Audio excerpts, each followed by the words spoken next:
Shalom. I'd like to start off by giving all praises, honor, and glory to Yahweh, Bahashem, Yahushai, Bahashem Hakadash. This is Matazah coming at you with another lesson. Double honors to apostles and elders of GMS who are doing this work with 100% truth and accuracy. Peace and blessings to the hopeful elect out there who are doing this work with all sincerity and 100% accuracy. To you all, I'd like to say Shalom. Hosea 4:6. And it reads, "My people are destroyed for a lack of knowledge. Because thou hast rejected knowledge, I will also reject thee, that thou shalt not be no priest to me. Seeing thou hast forgotten the law of thy power, I will also forget thy children." Yeah. The ignorance of the Israelites today.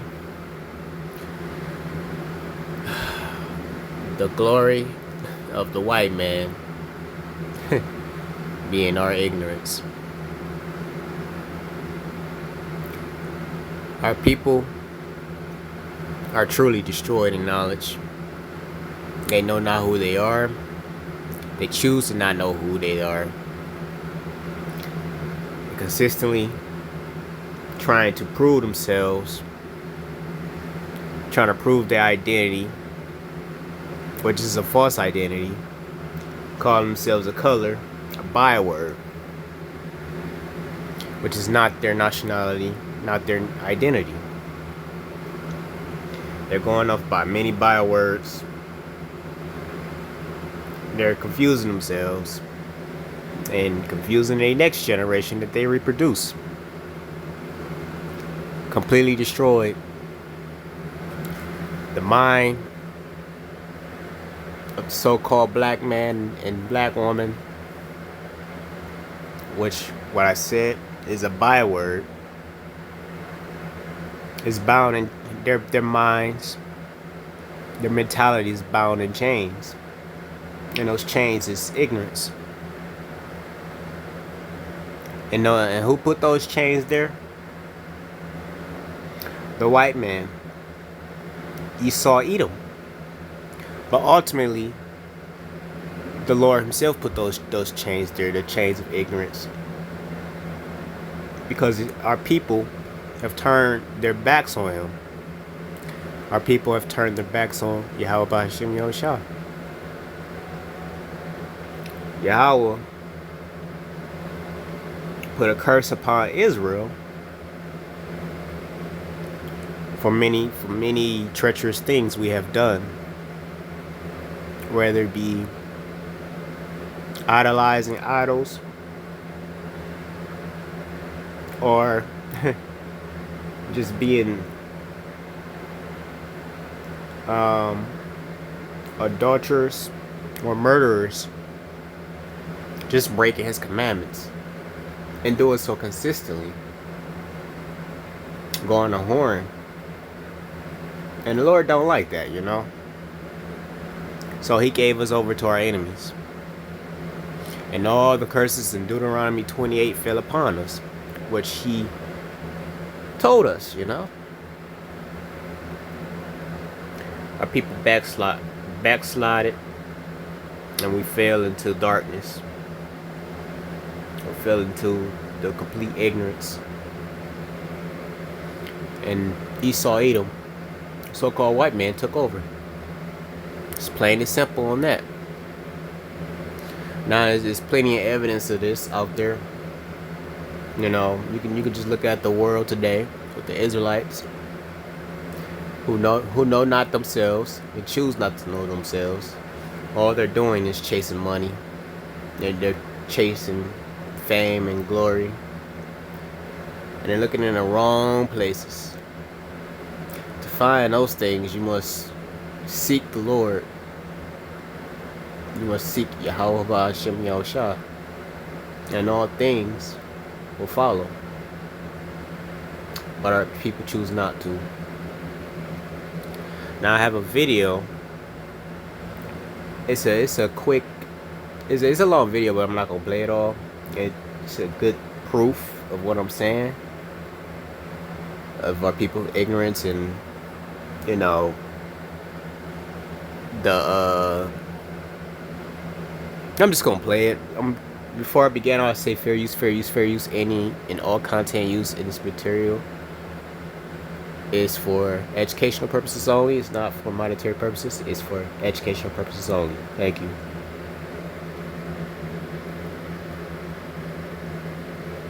Black people only flash money to compensate for feeling inferior. According to metaphysics, their lack of self-acceptance is the reason why they have to buy chains and flash money, because they need approval.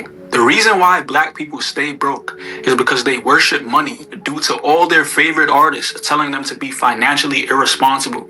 That's why entertainment is used as a psychological weapon against African American people. They're always trying to prove how tough they are and how much money they have because they lack self-acceptance, trying to fill the void within them. All while this feeds the divide and conquer system. And today, we're going to go over a few examples of the brainwashing spell that the system has put over the black race using the 48 laws of power. Law 15, destroy your opponents completely. Show me the dumb child. Okay, why is she the dumb child? Because she has black skin. Show me the mean child. Why is he the mean child? Because she's brown. Sean, what's going on? Why are they saying we're dumb? They're saying we're dumb because they feel inferior. To compete with that inferiority and try to mask it, they have to use subliminal messaging while teaching their kids. Because if not, their kids are going to grow up and consciously be aware that they're inferior instead of unconsciously aware. So all they're doing is building their confidence when they're young so that when they get older, the mask is strong. Their mannerisms towards how they treat us are different. Watch where you walking. What did you... Wait a minute. I'm white. They know that they're not the superior race. They know that they're not in any way, shape, or form. They know that systematically they have the advantage. I think the reason they're saying we're dumb is because we're excited by nonsense. And this is how the media is able to establish what black people should spend their money on. For example, Brandon was bullied for not having good shoes. Damn, B, that kid looks like you, except he don't have shoes in middle school. This forced him to spend all his money on shoes. And when he did that, he finally got girls to talk to him. Where'd you get your shoes? But then he got robbed and was forced into that street life. This is the hidden cost of maintaining an image. To outsiders, they look foolish because they idolize nonsense. Every night before bed, the Supreme Commander of the Interstellar Fleet places a blazing golden armor on his wife's pregnant belly. It's nonsense. I'm not gonna lie, what you're saying is, it's true. But at the same time, that doesn't represent black people. A lot of things we do is because we still under the control of a programmed mind. We still have little insecurities that we've never sought to treat. And that's why you still see things like us being very materialistic. We keep on hiding and seeking away from our natural selves to get deeper into the Western world because we were never actually accepted by this world. So that would build an insecurity in most of us. You want what you cannot have. Matthew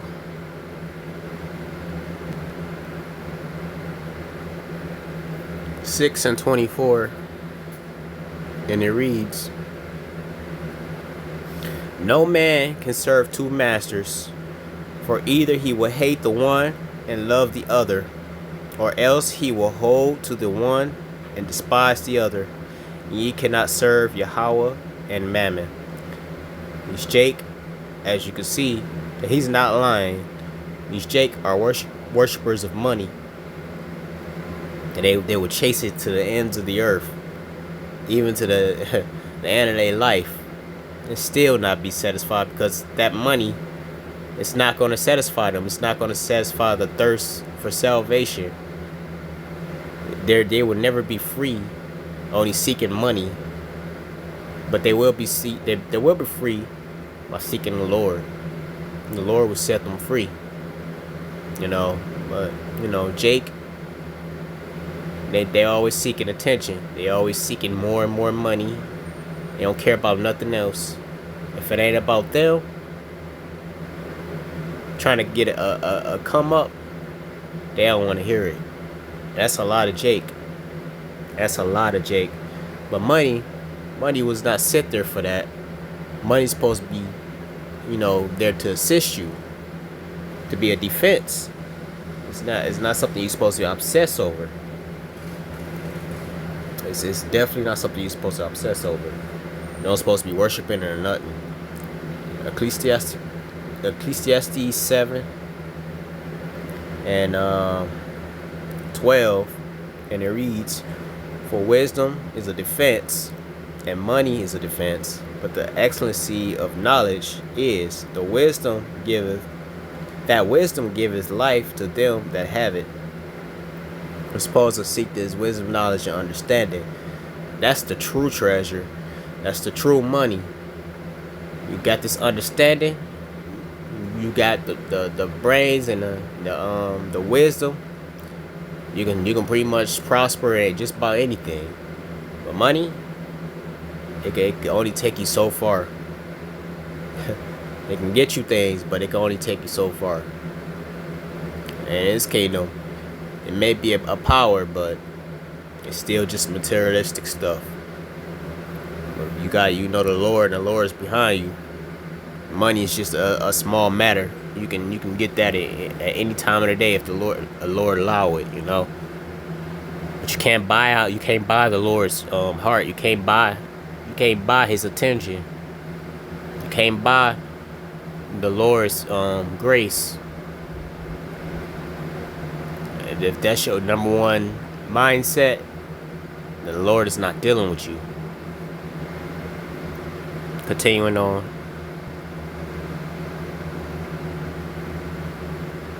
And that's what you see. A good 3-point average in the NBA is 40%. So you're telling me that only 30 or 35% of black people are stuck on materialism, is what you're trying to tell me, Sean? I think the percentage varies. I think How? that it varies because at the end of the day, it's not the statistics that show everything.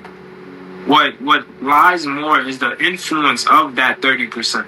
Yo, Sean, more than 40% of us are stuck on materialism. There's kids in Africa copying American black culture, bro. You understand me, bro? That's what I mean by the influence. Okay. I see what you mean. See, look at blacks. They're clowns. They're stupid.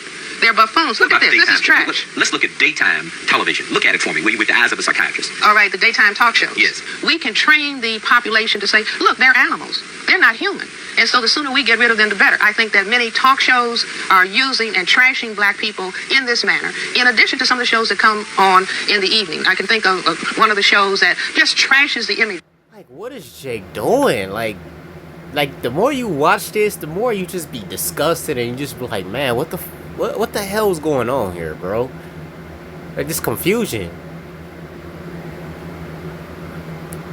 Of black men. With media influence, it's definitely easier to seem like the percentage is higher. So, Sean, you're saying that the 30% of us that are stuck on materialism are overlapping the rest of our race.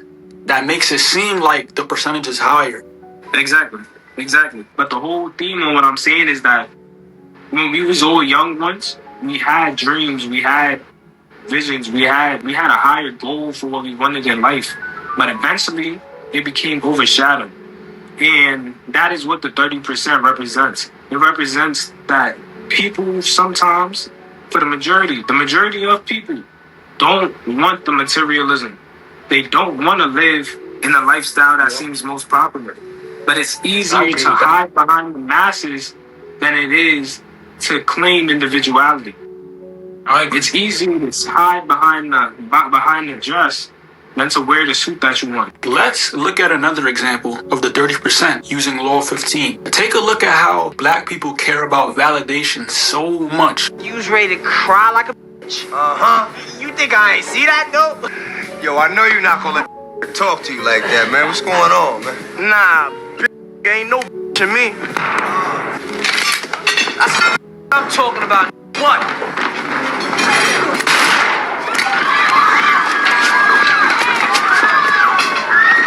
This whole thing stemmed from validation seeking. There is a void within black people where they feel like they always have to prove themselves. And this makes people on the outside see us as primitive animals. You ask why the white kids is saying, We the dumb child, that's why. Because we can't even get our act together, even in public. So Sean, where does this anger and disdain we have toward each other come from? I think it comes from multiple routes.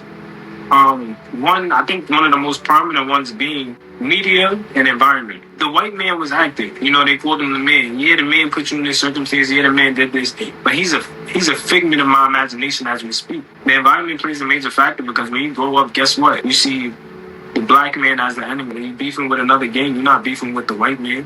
You're beefing with other black people. You know what I'm saying? Sure. So Yeah. the media also plays a vital factor because it's subliminal brainwashing. And at the end of the day, to a young, impressionable mind, what you seeing is black people are my enemy, not the white man.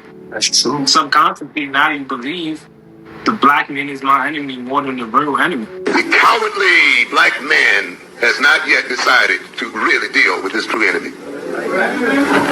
And he displaces his frustration. And he displaces his cowardice upon his own people. And he attacks his own. And he uses his own. And he abuses his women. And he uses his children. And he terrorizes his community. Oh, he's great and bold to take out a gun and blow away some other black man's brain. But he has yet to take up the gun and blow out the brain of his true enemy. It factors in just with your everyday life. A black man stuck in your shoes, you gotta remember now you unconsciously have been programmed to just see him as the enemy. So now every time somebody do something so small, rather small to big, you just see them as your enemy. I like that perspective. Let's look at another example of the brainwashing with Law 15. Do you need that? Now walk off. You thought you ate. Attitude? Girl, what's up? Now walk off. Bye. Attitude? You can set up. Now walk off. Girl, you all up in my face. Now walk off. Attitude? Girl, bye. I could clock your teeth. Now walk off. You see that? Programming the young generation of women to be hostile, aggressive, and rude early. I think Yeah, I'm not gonna continue on. Like I said, it's a lot. You guys can go watch this. You can see it on the screen. But yeah, everything they're talking about, that's what you've seen. It's pretty much a fine example of Deuteronomy 28 chapter. And so much more. People are just drowning in ignorance. It's just crazy, and they don't realize it. And the Lord, He's going to come back and He's going to slaughter many Eves and Jakes for their ignorance.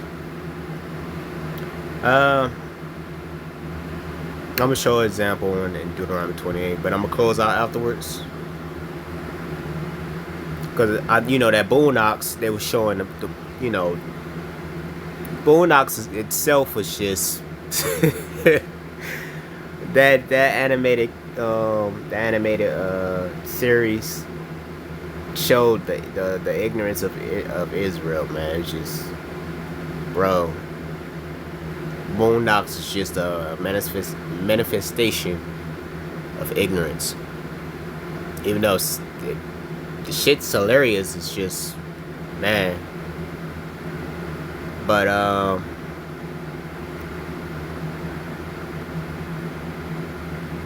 yeah, I'm gonna close out on this one. Deuteronomy 28 and 54, because you just saw it on the screen. When Jake want to kill Jake, but don't want to kill his true enemy. Jake will get mad at his own people, but soften up to his enemy.